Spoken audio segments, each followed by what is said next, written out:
Olá, meus amores, tudo bem? Hoje, mais uma aula sobre o sistema reprodutor. Eu estou dividindo ela em várias sessões porque eu sei que são assuntos mais delicados, a gente precisa dar um pouquinho mais de atenção, assuntos muito atuais, né? Eles, na verdade, é um assunto que sempre é atual, né? A orientação sexual, ela é sempre atual. E então, a gente está dividindo ele em várias partes, tá? Hoje, mais uma parte quase a final, tá? A gente está quase terminando já. Hoje o nosso assunto é métodos contraceptivos. Nós falamos dos órgãos, né, dos sistemas, de como funciona, como que ocorre a fecundação, as mudanças hormonais, como que os gametas são produzidos e agora falamos também de parto, né? Falamos de gravidez, né, depois da fecundação. E agora a gente vai falar de métodos contraceptivos, ou seja, métodos para se evitar a gravidez, tá? Então, eu trouxe aí nessa imagem para vocês vários exemplos de métodos contraceptivos, tá? O livro de vocês trouxe alguns que nós vamos tratar um por um agora, mas só para eu dar uma adiantada para vocês, quais são os métodos que existem, que alguns o livro de vocês não trouxe. Então, a gente tem, está em espanhol, tá? Então, não estranhe. Camisinha masculina, camisinha feminina, falaremos sobre elas. Pílulas anticoncepcionais, anel hormonal, DIU, injeção contraceptiva, implante, coito interrompido, calendário, que é a tabelinha, adesivo, diafragma e as cirurgias esterilizadoras. O que o livro de vocês não traz é o anel, a injeção, o implante, o coito interrompido e o adesivo. Então, eu vou falar só rapidinho para vocês, tá? Então, os métodos contraceptivos, eles são, então, métodos que a gente adota, ou apenas a mulher, ou apenas o homem, ou os dois em conjunto. Eles vão adotar para que não haja a fecundação, ou seja, para que não haja a gravidez. Então, no caso do anel, ele é um anel que contém hormônios. Esse anel ele é colocado lá no interior da vagina, ele fica lá pertinho do colo do útero, tá? Então, ele é um anel maleável, você consegue dobrar ele e colocar ele lá dentro do canal vaginal e fica lá pertinho do colo do útero e ele vai liberando hormônios, tá? Esses hormônios, então, essas substâncias que ele começa a produzir, ele impede aí também a ovulação e também impede que o espermatozoide chegue até os óvulos, tá? Então, o anel, ele é pouco utilizado, não é um dos mais comuns, mas ele existe. A injeção é como se fosse a pílula anticoncepcional, só que ela é uma injeção concentrada. Então, geralmente se toma uma vez ao mês apenas. Então, você toma uma injeção, você passa aí 30 dias tranquila, digamos assim, porque essa injeção impede a ovulação, tá? Mas sempre tem que ser tomada exatamente no dia certinho para que não haja aí perigo, porque essa injeção também é uma injeção hormonal. Tá? Tudo que a gente fala de contraceptivo de ingerir, né, de colocar dentro do nosso corpo, principalmente das mulheres, é para evitar mesmo a ovulação, tá? Então, são hormônios que vão impedir a ovulação. Impedindo a ovulação, o espermatozoide ele pode chegar e não vai ter óvulo para ele fecundar. Então, aí não há gravidez. O implante, ele é um implante subcutâneo, então ele é um implante feito na pele, ele também vai liberando hormônios aí com o passar do tempo. O coito interrompido, ele nada mais é do que a retirada do pênis antes da ejaculação. Então, durante a relação sexual, antes do homem ejacular, ele retira o pênis de dentro da vagina da mulher. Então, esse espermatozoide não vai chegar lá dentro, ele não vai entrar aí pelo canal vaginal, útero e chegar até onde os óvulos podem estar. Por que o coito interrompido não é lá uma grande estratégia, digamos assim? Porque ninguém garante que nas primeiras secreções aí do pênis que vem junto com o líquido lubrificativo, né, venham também espermatozoides, tá? Então, ele não é muito confiável. O adesivo faz a mesma função praticamente do implante, mas o implante ele é subcutâneo, ele dura mais tempo, o adesivo ele tem tempo, você coloca ele na pele e a pele vai absorvendo esse hormônio que tem aí dentro do adesivo, tá? E agora a gente vai falar de todos os outros um por um rapidinho. Então, nosso primeiro método tratado aí no nosso livro é a tabelinha. A tabelinha nada mais é do que aquilo que a gente aprendeu lá sobre o ciclo ovariano, né, o ciclo menstrual da mulher. Então, a gente sabe que a gente tem uma provável data de ovulação, que seria uma provável data aí de fertilidade, quando a mulher está fértil, e a gente sabe que mais ou menos de 3 a 4 dias antes e 3 a 4 dias depois seria aí um período de segurança, né? Porque a gente não é um robozinho, como eu falei para vocês. Então pode ser que essa ovulação aconteça antes e aconteça depois. E também temos que levar em consideração que os espermatozoides eles duram até 72 horas dentro do corpo da mulher. Então também a gente pode dar esse intervalinho. Por exemplo, se a pessoa teve uma relação sexual aqui no dia 12, pode ser que tenha ainda espermatozoides vivos aqui nesse período aqui perto do que ela vai ovular. Tá? Então, pode ser que ainda assim haja fecundação, tá? Então, o 16 é mais ou menos o dia provável de ovulação. A gente conta, então, 4 dias antes e 4 dias depois, que seria um período fértil, ou seja, um período para não ter relação sexual, contando sempre a partir do primeiro dia da menstruação. Então, nesse período aqui, que é considerado período fértil, não é aconselhável se ter relação sexual sem uso de preservativo, né? Sem uso de algum método contraceptivo físico, porque os espermatozoides podem chegar ali e haver a fecundação, tá? Porque aqui não há utilização de nada hormonal, nesse caso da tabelinha. A tabelinha ela era muito usada, principalmente pelas nossas avós, mães, tias, que não queriam usar algum tipo de remédio, não tinham condições de ter remédio, então faziam mais ou menos o método da tabelinha. E quem quer engravidar também faz geralmente o método da tabelinha. Hoje a gente tem muitas tecnologias, né, na nossa mão, a gente tem muitos aplicativos de celular que fazem esse cálculo aqui pra gente, de quando é bom ter relação ou não ter, no caso se você não quiser engravidar. O diafragma, ele é essa estrutura aqui, ele parece uma camisinha, mas ele é maior um pouquinho, e ela parece uma tampinha, ela vai se adaptar aqui no colo do útero, tá vendo? Aqui é o roxinho, é ele, ó. Ele fica aqui. Então, ele faz uma barreira física mesmo, ele não deixa o espermatozoide chegar até o colo do útero e adentrar o útero, tá?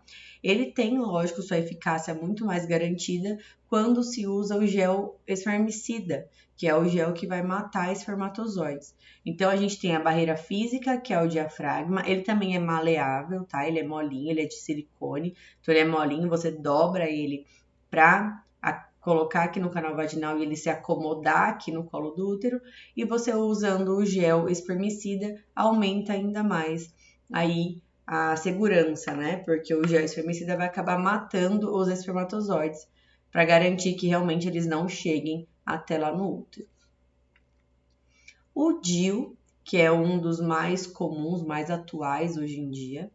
O DIU, a gente tem os mais populares, são 3 tipos. A gente tem o DIU de cobre, o DIU de prata e cobre e o DIU famoso Mirena, tá? Que é o que libera hormônios. Então, os 2 primeiros que eu falei, o de cobre e o de prata e cobre, é a substância cobre e prata que vai matar os espermatozoides. Então, não há aqui liberação hormonal. No corpo da mulher, nada muda em questão de hormônios. Ela continua ovulando, ela continua tudo normal. Menstrua normal, tudo normal. Então, os espermatozoides, eles acabam morrendo por causa do cobre e da prata, tá? Aqui nesse videozinho tá mostrando como ele é colocado. Ele tem um catéter, tá vendo? Que é inserido. Aí ele abre as perninhas e ele forma um Tzinho lá dentro. Ele aqui é cheio de... todo revestido, né? De cobre ou de cobre e prata. E ele sai um fiozinho. Na hora que ele tirar essa parte aqui, vocês vão conseguir ver. Aqui ele tá posicionando, ó, ele ficou posicionado. Tá vendo que o fiozinho fica? O fiozinho fica até aqui, ó, quase no meio do canal vaginal. Então, todo espermatozoide que entra aqui em contato com essa região acaba morrendo por causa da substância aí do cobre e da prata, tá? Já o DIU Mirena, ele é um DIU hormonal, ou seja, ele está aqui dentro do útero liberando hormônios. E esses hormônios vão impedir a ovulação. Então, aqui há alterações hormonais da mulher. Então, algumas mulheres passam a não menstruar mais porque elas não ovulam mais, tá? Então, aqui também pode ter alterações de pele, de cabelo. Tudo que o hormônio feminino traz pra gente pode ser alterado por causa dessa alteração hormonal, tá? Mas os dois têm aí 99,9% de eficácia. A pílula anticoncepcional, que é a mais comum, né, a mais popular, ela é até conseguida aí no posto de saúde de maneira gratuita. A pílula anticoncepcional, ela é também doses hormonais, tem que ser tomadas todos os dias.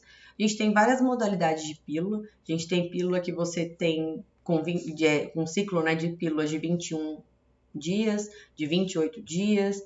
Varia muito de acordo com o que a ginecologista receita para a paciente, tá? Então, primeiro conselho que eu dou, meninas, não comecem a tomar pílula anticoncepcional por conta própria, tá? Façam uma visita à ginecologista, conversem, ela vai pedir exames para que vocês vejam qual é o tipo ideal de pílula para vocês. Porque cada tipo de pílula tem um tipo de hormônio, quantidade de hormônio, né? Então, tem pessoas que são mais sensíveis, outras não. Então, varia muito. Então, a pílula anticoncepcional, ela vem para trazer hormônios para o nosso corpo e impedir também a ovulação e, consequentemente, impedir a fecundação, tá? Então, por favor, não tomem remédio sem prescrição médica. Visitem um ginecologista, conversem sobre o assunto, que aí sim eles vão te receitar aí o melhor anticoncepcional pro seu caso. Cada um tem um remédio específico, né? Um remédio que é melhor para seu organismo, tá? Se vocês conversarem aí com amigas ou com alguém da família que toma remédio, vocês vão notar que cada uma vai falar um nome de um remédio diferente.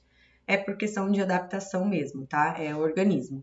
Então, como é uma questão hormonal, cada organismo se adapta a uma quantidade específica de hormônios. Então, muito cuidado com isso, por favor. Métodos contraceptivos físicos. Camisinha masculina, que é a mais comum, todo mundo conhece, vem na propaganda da televisão, tudo mais. Então, ela é colocada no pênis. Então, literalmente, os espermatozoides ficam presos aqui nessa região, onde também há um gelzinho aqui espermicida, tá? Então, é uma barreira física. Essa camisinha, a camisinha de barreira física. Peraí, que eu vou falar sobre isso daqui a pouco. E a camisinha feminina. A camisinha feminina, ela é mais difícil de ser encontrada, muitas pessoas até não conhecem a camisinha feminina. Ela tem a mesma estrutura da masculina, ela só é maior, vocês podem notar que ela é maior. A intenção dela é que o buraco fique aqui, fique um pouco da camisinha aqui para a região de fora, né? A região da vulva, da vagina, da parte externa. E a outra região entra até lá no colo do útero. Por quê? Porque a hora que o pênis penetrar por aqui, também faz uma barreira física, porque aqui em cima é fechado. Os espermatozoides não vão entrar lá no colo do útero, entrar no útero e correr o risco aí de haver a fecundação. Então, aqui também é uma barreira física, só que aqui no caso é a mulher que usa e não o homem. A pílula do dia seguinte, ela é uma ação, a gente não considera abortiva, porque ela está impedindo a fecundação, tá? Ela não mata, ela não adianta nada se a fecundação já aconteceu. Ela serve para impedir a ovulação, tá? Então, se você teve relação, não usou nenhum tipo de contraceptivo, nenhum tipo de camisinha, nenhum tipo de remédio, nenhum tipo de nada. Você toma a pílula do dia seguinte, você garante que você não vai ovular, né, nos dias subsequentes aí, até a duração mais ou menos do espermatozoide. Porém, como nós não somos robozinhos, se você tem uma relação perto do dia da ovulação e você talvez já tenha até ovulado, essa pílula não vai fazer diferença, tá? A ação da pílula é para que não haja a ovulação, tá? Ela impede a produção dos óvulos, ela não permite que o óvulo saia aí e entre em contato com o espermatozoide. Então, se usou no momento que já tinha acontecido a ovulação, ela não vai adiantar de nada, tá? E os métodos de esterilização, que são os métodos cirúrgicos, então, que é a vasectomia e a laqueadura. A vasectomia é no caso masculino, onde os ductos deferentes são cortados. Então, se o ducto deferente ele é cortado, não há passagem do espermatozoide que foi produzido aqui nos testículos e no epidídimo até o canal da uretra por onde ele sairia e encontraria aí, no caso, uma relação sexual, o útero. Então, esses espermatozoides não saem, eles ficam aqui dentro, tá? Eles não têm o caninho de saída. E a laqueadura é o corte das trompas, ou seja, a mulher ovula, esse óvulo fica preso aqui em uma das trompas ou nas trompas e não sai, não vai lá para o útero, tá? Não tem esse caminho. Então, nem o espermatozoide chega, nem ele sai, tá? Sobre eficácia, os dois métodos são muito eficazes, 99,9%, porém nós temos aí casos de cirurgias que não deram muito certo. Então, também tem, essas cirurgias nem sempre são feitas com cortes, tá? Às vezes são só amarraduras, eles fazem como se fosse nós ou pregas, tá? Tipo grampeia. Então, isso pode acontecer um vazamento aí de um espermatozoide subir, um óvulo sair, pode acontecer, tá? Pode acontecer sim. A gente tem muitos casos aí de gravidez pós-laqueadura ou pós-vasectomia. É comum. Mas, mesmo assim, é um método muito eficaz. Muito, muito, muito eficaz. Tá? Por isso que é chamado de esterilização. A pessoa é considerada estéril, ou seja, ela não tem mais a capacidade de produzir, de liberar os gametas, né? Porque produzir ela ainda produz, ela não consegue liberar esses gametas, tá? O que eu quero conversar com vocês aqui, que vai ser o assunto da nossa próxima aula também, é sobre a relação dos métodos contraceptivos e as doenças sexualmente transmissíveis, que é a DST. De todos esses que a gente falou, os únicos métodos que impedem a transmissão de doenças sexualmente transmissíveis são, né, os métodos físicos, as duas camisinhas, a masculina e a feminina. Mesmo assim, ainda pode acontecer de algumas doenças serem transmitidas por causa do contato físico, tá? Então, nós vamos entrar em detalhes sobre quais são essas doenças, né? Quais são as DSTs existentes. Eu vou dar alguns exemplos para vocês na próxima aula. Mas eu quero que vocês tenham em mente que, independente dos métodos contraceptivos escolhidos, né, para a sua vida, as doenças sexualmente transmissíveis são uma realidade e elas podem acontecer com qualquer pessoa, tá? Não está escrito na testa de ninguém quem tem doença sexualmente transmissível e quem não tem. Então a gente tem que tomar muito cuidado, saber com o que a gente se relaciona, tomar os cuidados devidos, tá bom? Então, basicamente é isso. Eu quero que, se vocês tiverem dúvidas sobre qualquer coisa relacionada a isso, vocês me procurem, me perguntem, tá bom? Então, por enquanto é só. Até a próxima aula, onde nós falaremos de doenças sexualmente transmissíveis. Um beijo e até a próxima.